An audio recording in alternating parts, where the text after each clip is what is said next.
कहानी शुरू होती है 7 दिन पहले। दिन था 25 मार्च 2022। सबसे पहले हम एक न्यूज एंकर द्वारा एक पैरानॉर्मल प्रोफेसर के बारे में जानते हैं जिसका नाम था अग्निवेश चक्रवर्ती। उसकी खासियत ये थी कि उसने हर एक यूनिवर्सिटी से कई सारी डिग्रियां हासिल की थी और कई सारी किताबें भी लिखी थी। तो उन्हीं किताबों में सबसे खास थी काल त्रिगोरी। अब इस बुक के बारे में यहाँ अग्निवेश चक्रवर्ती खुद बताने वाला था। दरअसल इस बुक के लॉन्च होते ही विवाद शुरू हो चुका था। लोगों का कहना था कि प्रोफेसर इस बुक के जरिए लोगों के अंदर अंधविश्वास पैदा कर रहा है। तो इसी सिलसिले में न्यूज एंकर के सवाल थे कि क्या भूत प्रेत सच में होते, आखिर इन सब चीजों पर लोग क्यों विश्वास नहीं करते। अब प्रोफेसर उसे बताता है कि वह भी पहले नहीं मानता था, बट वह जब से इसके बारे में रिसर्च किया तब से उसे पता चला कि हाँ ऐसा कुछ होता है। प्रोफेसर काल त्रिगोरी की शुरुआत अप्रैल महीने में काल बैसाखी से बताता है। उसका कहना था कि जब काल बैसाखी आता है ना तो उस समय भी डर का माहौल हो जाता है। दरअसल इसकी शुरुआत हजारों वर्ष पहले हुई थी। बताया जाता है कि उस समय बंगाल के तट पर कुछ कबीले वाले रहते थे। उन्हीं में से खास था एक पिशाच कबीला। उनका मानना था कि बैसाख के महीने में काली शक्तियां काल बनकर बरसती हैं। पिशाच कबीले के लोग एक काल त्रिगोरी नाम के घोस्ट के बारे में जानते थे। वे अब आइए काल त्रिगोरी नाम के राक्षस के बारे में जानते हैं कि आखिर वह बना कैसे। तो बताया जाता है कि बैसाख महीने में 3 फेस होते हैं, जैसे चैत्री अमावस्या, चैत्री पूर्णिमा, फिर बैसाखी अमावस्या। तो बैसाख के महीने में जब मौसम काल बनकर बरसता है तो बैसाख के तीनों काल एक होते हैं और तभी समुद्र के बीचों बीच एक नर्क का टापू बाहर आता है जिसमें काल त्रिगोरी नाम का राक्षस रहता था। यानी चैत्र अमावस्या, चैत्र पूर्णिमा और बैसाख अमावस्या तीनों के मिलने से ही काल त्रिगोरी नाम के राक्षस का जन्म हुआ था। बताया जाता है कि उसको खुश करने के लिए काली बिल्ली की बलि दी जाती थी। जब वह बाहर निकलता तो बिजली की लाठी के सहारे चलता था और आसमान से नरमुंड बरसते। और यही पर उसके एक सेवक के बारे में भी जानते हैं, त्रिगुंडा, जो एक ईगल होता है। वेल अब कहानी फिर से प्रेजेंट टाइम में आती है। हम देखते हैं कि प्रोफेसर के पास एक शख्स आया हुआ था जिसका नाम था रविराज। दरअसल वह बहुत परेशान था क्योंकि उसकी हवेली में कुछ पैरानॉर्मल एक्टिविटी होती रहती थी जिससे वह डरा हुआ था। तो जब रविराज इस बारे में प्रोफेसर को बताता है ना तो पहले वह नहीं मानता। उसका कहना था कि नहीं वैसा कुछ नहीं है, बट जब वह आदित्य मेंशन का नाम लेता है ना तो प्रोफेसर शॉक था। मानो ऐसा लग रहा था कि प्रोफेसर उस हवेली के बारे में जानता हो।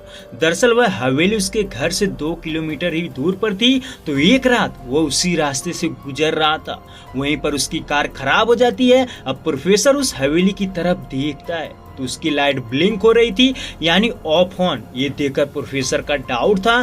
फिलहाल यहाँ पर जब रविराज उसी हवेली का नाम लेता है ना तो यह समझ जाता है कि अब प्रोफेसर उससे ये पूछता है कि क्या उस हवेली में लाइट्स की प्रॉब्लम है क्या। तो रविराज से पता चलता है कि उस हवेली में एक तहखाना है। जब भी उस तहखाने के दरवाजे को छुआ जाता तो पूरी हवेली की लाइट्स ब्लिंक करने लगती। यानी उस तहखाने के अंदर कुछ तो ऐसा था जो चाहता था कि उसके अंदर उजाला ना हो। रविराज ने उस तहखाने की लाइट्स को भी ठीक कराने की कोशिश करी थी, बट वह नाकाम रहा क्योंकि जो इलेक्ट्रिशियन उस लाइट्स को ठीक करने आया था उसकी मां मर जाती है। यानी यहाँ पर रविराज समझ चुका था कि उस तहखाने के अंदर जो भी जाएगा उसके साथ बुरा होगा। तभी वह कुछ पैरानॉर्मल एक्टिविटी के बारे में बताता है, जैसे तहखाने के अंदर कुर्सी का हिलना और छत पर किसी के चलने की आवाज आना।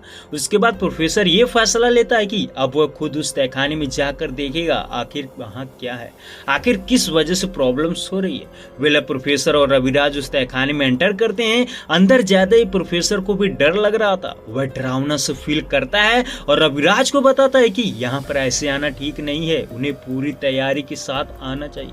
यानी प्रोफेसर फैसला लेता है कि वह अगले शाम 7 बजे यहाँ पर आएंगे। वेल अब नेक्स्ट डे वह एक बार फिर से आते हैं। इस बार प्रोफेसर आत्मा को बुलाने की कोशिश करता है। वह उसके लिए मोमबत्तियों से रास्ता बनाया होता है ताकि वह तहखाने से निकलकर आत्मा उसके पास आए और वहीं पर वह एक शापित गुड़िया रखता है। प्रोफेसर का कहना था कि इस गुड़िया को गलती से भी छूना नहीं है, अगर जिसने भी छुआ तो समझ लो कि आफत आ जाएगी। हम देखते हैं कि प्रोफेसर आत्मा को बुलाने की कोशिश कर रहा था, बट इतने में वहीं रविराज की वाइफ माधुरी आ जाती है और तुरंत उस कमरे की लाइट ऑन कर देती है, जिससे प्रोफेसर उनसे मना करता है, बट वह नहीं मानती। वेल यहाँ पर मालूम पड़ता है कि रविराज हवेली में हो रही एक्टिविटी की वजह वजह से परेशान था, तो वह कुछ न कुछ कराता रहता था। जैसा कि वह बार बार तहखाने की लाइट ठीक कराने की कोशिश करता था और दाई को भी अंदर ले जाता था, जिससे वह यहाँ काम करना पसंद नहीं करती, जिसकी वजह से उसकी पत्नी हर समय उसे झगड़ा करती रहती थी, यानी वह उसकी किसी भी बात में विश्वास नहीं करती। तो यहाँ पर माधुरी जानबूझकर उस शापित गुड़िया को भी छू लेती है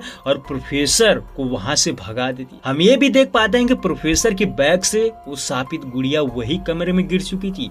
हालांकि प्रोफेसर जा चुका था, बट इनके साथ इधर बहुत बुरा होने वाला था। हम देखते हैं कि रविराज फिर से प्रोफेसर से मिलने जाता है, तो प्रोफेसर उसे बताता है कि उसकी बीवी की जान खतरे में है, वह बहुत परेशान होने वाली है क्योंकि कल से चैत्र अमावस्या आने वाली और कल से ही उस आत्मा का तांडव शुरू हो जाएगा। हालांकि पैरेलल हम ये भी देख पाते हैं कि माधुरी को डर लगना शुरू हो चुका था, उसे आत्मा परेशान कर रही थी। जैसा कि जिस तरह रवि को किसी की चलने की आवाज आती थी, उसी तरह आवाज उसे भी सुनाई दे रही थी, जिससे माधुरी बिल्कुल डर चुकी थी। उधर प्रोफेसर रविराज को बताता है कि अगर उसको उसकी वाइफ की जान बचानी है तो उसे ये काम करना पड़ेगा। अब प्रोफेसर उसे एक काली बिल्ली देता है और साथ में ही एक ताबीज। उसका कहना था कि काली बिल्ली आत्माओं का मुख्य भोजन होती है, वह उन्हें बहुत ज्यादा पसंद करते हैं और काली बिल्ली की खासियत होती है कि वह किसी भी आत्मा को अपनी आंखों से देख सकती है। इसीलिए प्रोफेसर कहता है कि वह जब अपने हवेली पहुंचेगा तो उसे मेन चौखट पर एक पैर अंदर करके इस बिल्ली के गले में ताबीज बांधनी होगी और फिर एक बार अगर बिल्ली अंदर चली गई तो उसे हर हाल में बाहर नहीं निकलने देना है, यानी जब तक बिल्ली अंदर रहेगी तब तक वह सेफ रहेंगी। उसके बाद रविराज उस बिल्ली को अपने घर ला चुका था और वह ऐसा ही करता है जैसा प्रोफेसर ने बोला था। बट जैसे ही रविराज माधुरी को इस बारे में बताता है तो वह फिर से ड्रामा शुरू कर देती है और उसे भला बुरा बोलने लगती है। यहाँ पर रविराज उसे बहुत समझाने की कोशिश करता है कि उस आत्मा की ही वजह से उनके बीच में झगड़ा हो रहा है, बट माधुरी मानने को तैयार नहीं थी। यहाँ तक कि रविराज उस हवेली को भी बेचने की बात करता है, बट फिर भी माधुरी नहीं मानती। अब अगले दिन 1 अप्रैल आता है और आत्मा का कहर शुरू होने वाला था। हम देखते हैं कि रविराज ने सुसाइड कर लिया था क्योंकि उसने प्रॉपर नोट भी लिखा था। वहीं माधुरी इस वजह से बहुत ज्यादा रो रही थी। तभी इस केस की इन्वेस्टिगेशन के लिए एक मांजरेकर नाम का इंस्पेक्टर आता है। वह देखता है कि वह समझ जाता है इसने सुसाइड नहीं किया है, उसे किसी ने मारा है। इंस्पेक्टर सारा इल्जाम उसकी वाइफ पर लगा रहा था। तभी इतने में वहाँ एक डॉक्टर आता है जिसका नाम था मनोज। दरअसल वह माधुरी और रवि का फैमिली फ्रेंड था। तो मनोज भी इंस्पेक्टर को बताता है कि ये सुसाइड है और बेवजह किसी पर इल्जाम न लगाएं। इतने में हम एक सरप्राइज देखते हैं। दरअसल रविराज जिंदा था, उसने मरने का नाटक किया था क्योंकि आज 1 अप्रैल था, तो वह अपनी वाइफ को अप्रैल फूल बनाने की कोशिश करता है। अब ये जानता है इंस्पेक्टर उस पर भड़क जाता है, बट रवि उसे कोने में ले जाकर कुछ पैसे देता है जिससे वह खुश हो जाता है। उसके बाद इंस्पेक्टर चला जाता है। अब यह कमरे के अंदर आते हैं, तभी रविराज को एक कॉल आता है और वह भी चला जाता है। तो यहाँ पर मनोज और माधुरी अकेले थे। मनोज माधुरी से कहता है कि उसका हस्बैंड रविराज बहुत अच्छा है, वो उससे बहुत प्यार करता है। तभी माधुरी सारी सच्चाई बताती है। दरअसल माधुरी की एक आदित्य नाम के शख्स से शादी हुई थी। उसका रोपवे में एक्सीडेंट हो जाता है जिससे वह मर चुका था। फिर उसकी जिंदगी में रविराज आया जो हर समय माधुरी को सरप्राइज देता था, जिससे माधुरी बहुत खुश थी। फिर वह एक दिन फैसला लेती है कि वह रवि से शादी कर लेगी। तो उसने रवि को सरप्राइज देने के चक्कर में अपनी आधी प्रॉपर्टी उसके नाम कर दी और फिर उससे शादी कर ली। अब शादी के बाद माधुरी को मालूम पड़ता है कि रविराज ठीक नहीं था, वह सिर्फ प्रॉपर्टी के चलते ही शादी किया था और उसने कई बार माधुरी को मारने की भी कोशिश करी थी। और यही नहीं, उसकी ढेर सारी गर्लफ्रेंड भी थी। ये जानते ही मनोज भी शौक था कि रवि ऐसा हो सकता है, उसने इसके बारे में सोचा भी नहीं था। माधुरी मनोज से कहती है कि वह उसकी मदद करे, यानी उसका मतलब था कि वह अपनी प्रॉपर्टी भी नहीं देना चाहती। अब ये बातें ही कर रहे थे कि इतने में वहाँ रविराज आ जाता है। तभी मनोज वहाँ से चला जाता है। अब रविराज माधुरी को बताता है कि वह प्रोफेसर से मिलने गया था और उसने बताया कि उस घर में 3 लोगों की जान खतरे में है। 2 तो ये हो गए और तीसरा डॉक्टर मनोज। प्रोफेसर का कहना था कि उसके लिए उन्हें हर हाल में उस गुड़िया को ढूंढना होगा और गुड़िया के मिलते ही वह लाल कपड़े में लपेटकर मंत्र का उच्चारण करते हुए उसके पास लाएगा। हम देखते हैं कि ये जानते ही माधुरी फिर से रवि पर गुस्सा होती है। वेल अब 5 दिन बीत चुके थे। हम देखते हैं कि सुबह सुबह मनोज हवेली पर आता है जहां माधुरी अकेली थी। दरअसल वह उसकी ईसीजी रिपोर्ट देने आया था तो रवि उस समय घर पर नहीं था। तो मनोज माधुरी से उसके बारे में बताता है कि वह हार्ट की पेशेंट है। इतने में बाहर रविराज आ जाता है। वह डॉक्टर की गाड़ी को देखकर शक करने लगता है और जब वह अंदर आता है तो देखता है कि दरवाजा बंद था और फिर जब अंदर दोनों को देखता है तो उन्हें बहुत बोलता है। वहीं मनोज उसे बताता है कि वह रिपोर्ट देने आया था। तो रवि कहता है कि कमरे का दरवाजा बंद करके कौन रिपोर्ट देता है। तभी मनोज बताता है कि उनके ऊपर बिल्ली ने अटैक कर दिया था जिससे वाइपर से दरवाजा बंद हो गया था। हालांकि रविराज उनकी बात नहीं मानता जिससे मनोज वहां से चला जाता है। उसके बाद रवि माधुरी को बहुत डांटता है जिससे माधुरी को एक अटैक आ जाता है और वह तुरंत बेहोश हो जाती। उसके बाद उसे हॉस्पिटल ले जाया जाता है। वहां पर मनोज रवि पर भड़क जाता है और उसे बोलता है कि हार्ट की प्रॉब्लम्स माधुरी को है और वह खुद का टेस्ट करा रहा था। तभी रवि भी उस पर गुस्सा होता है। रवि का कहना था कि अगर मनोज उसके घर जब भी आया तो वह उसे जान से मार देगा। अब 2 दिन बाद हम देखते हैं कि एक बार फिर से मनोज उसके घर पर आता है जहां माधुरी नहाकर कपड़े चेंज कर रही थी। मनोज जल्दी से उससे रवि के बारे में पूछता है तो माधुरी बताती है कि वह 2 दिनों से कहीं गायब है। हालांकि माधुरी उसे मना कर रही थी वह यहाँ से चला जाए नहीं तो वह आ गया तो नहीं छोड़ेगा। वहीं मनोज का कहना था कि वह उसके साथ चले क्योंकि उसकी जान को खतरा है। हालांकि मनोज जान चुका था कि रवि उसे मारने आ रहा है इसलिए उसे यहाँ से ले जाने आया था। बट इतने में वहां रवि आ जाता है। हम देखते हैं कि सच में वह उसे मारने आया था। तो दरवाजा खोलते ही वह माधुरी को चाकू से मारने की कोशिश करता है बट मनोज उसके सर पर वार करता है जिससे गलती से चाकू से लग जाता है जिससे रवि तुरंत मर जाता है। अब वह परेशान थे कि क्या करें। फिर दोनों मिलकर उस बॉडी को हवेली के बाहर दफन कर देते हैं। मनोज उसे बताता है कि वह खुद पुलिस को इन्फॉर्म करेगी कि उसका पति 2 दिनों से गायब है क्योंकि उन्हें उसकी जेब से मुंबई से बंगलोर जाने का टिकट मिला था। इसलिए वह प्लान बनाते हैं कि वह पुलिस से ऐसा बोलेंगे तो शक नहीं होगा। उसके बाद माधुरी खुद पुलिस को यह बताती है कि रविराज घर पर नहीं है, वह 2 दिनों से गायब है।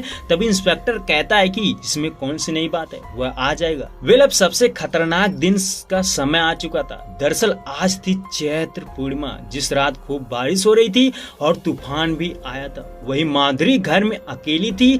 वह बार बार डर रही थी और हर चीज के बारे में मनोज को बता रही थी बट मनोज उससे यही कहता है कि उसका वहम है। माधुरी का कहना था कि उसने रवि के भूत को देखा, वह वापस आ चुका है जो उसे परेशान कर रहा है बट मनोज नहीं मान रहा था। तभी उसी रात रवि का घोस्ट उसके सामने आता है जिसे देखकर माधुरी की आंखें फटी की फटी रह जाती है और वह तुरंत वहीं पर मर जाती यानी उसे हार्ट अटैक आया था। वेल अब यहीं पर मनोज भी आ जाता है। हम देखते हैं कि रवि जिंदा था और मनोज और रवि दोनों एक साथ थे यानी उन्होंने एक प्लान बनाया था। दरअसल वह माधुरी की प्रॉपर्टी को हड़पने के लिए आपस में डील किए थे। मनोज का कहना था कि वह उसे हार्ट अटैक की नकली दवा दे रहा है जिससे उसकी हालत और भी खराब हो जाएगी। फिर उसके सामने रवि को मरने की एक्टिंग करनी पड़ेगी जिसके बाद उसे भूत बनकर डराता रहेगा और फिर उसे शौक लगने से हार्ट अटैक आ जाएगा। तो यहाँ पर बिल्कुल वैसा ही हुआ था। वे यहीं पर रविराज ये बताता है कि उसने माधुरी के पहले पति आदित्य को खुद मारा था। मनोज रवि से कहता है कि वह उसको एक इंजेक्शन लगाएगा जिससे उसे सदमा आ सकता है और उसे हो सके तो हॉस्पिटल में भी एडमिट होना पड़ेगा जिससे किसी को शक ना हो। तो मनोज अपने प्लान के हिसाब से उसे इंजेक्शन लगा देता है जिससे रवि बेहोश हो जाता है और वह 4 दिनों तक हॉस्पिटल में ही एडमिट था।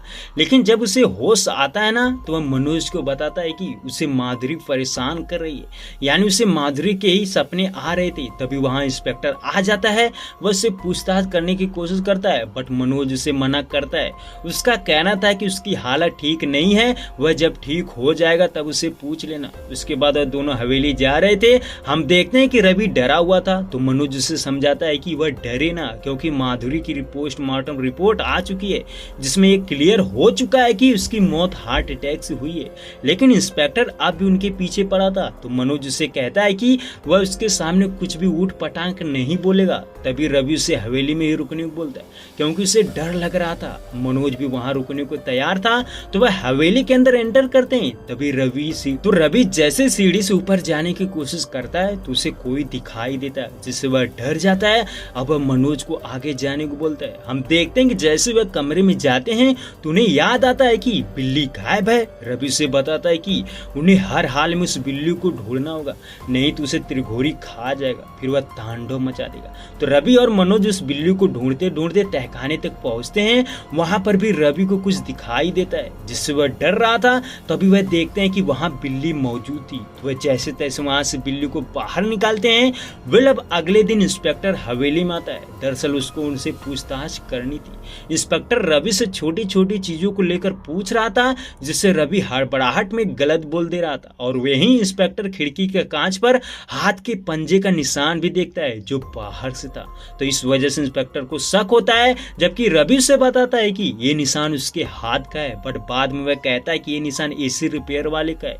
हालांकि इंस्पेक्टर को शक था, इसीलिए वह शराब की बोतल के बहाने रवि का फिंगरप्रिंट ले लेता है और उसका सोचना था कि वह उसका फिंगरप्रिंट फॉरेंसिक टीम से चेक करवाएगा जिससे पता चल जाएगा कि ये निशान उसका है। अब इंस्पेक्टर चला जाता है तो उसके बाद मनोज रवि को बहुत डांटता है और उसे बताता है कि अगर ये निशान फॉरेंसिक टीम ने चेक कर लिया तो वह पकड़े जाएंगे, क्योंकि वह ये सोचेंगे कि उनका पति उसे खिड़की से डराया होगा जिससे माधुरी को हार्ट अटैक आया गया। वेल मनोज उस निशान को मिटाने को बोलता है, बट इतने में रवि अलमारी के नीचे से शापित गुड़िया पा जाता है जिसे देखकर वह हैरान था, क्योंकि उसे पता था कि उसके घर में एक शापित गुड़िया की वजह से ही ये सब हो रहा है। तो वह सोचता है कि पहले वह निशान मिटाएंगे फिर उस गुड़िया को प्रोफेसर को दे देंगे। तो रवि उस गुड़िया को अलमारी में लॉक करके निशान मिटाने जाता है। उसके बाद जब वह अंदर आते हैं तो देखते हैं कि गुड़िया अलमारी से निकलकर कहीं और थी। वहीं तहखाने का दरवाजा भी खुला था, जबकि उन्होंने तहखाने की कुर्सी अंदर रखी थी बट वह पास आ चुकी थी। ये सब देखकर रवि पूरी तरह डर चुका था।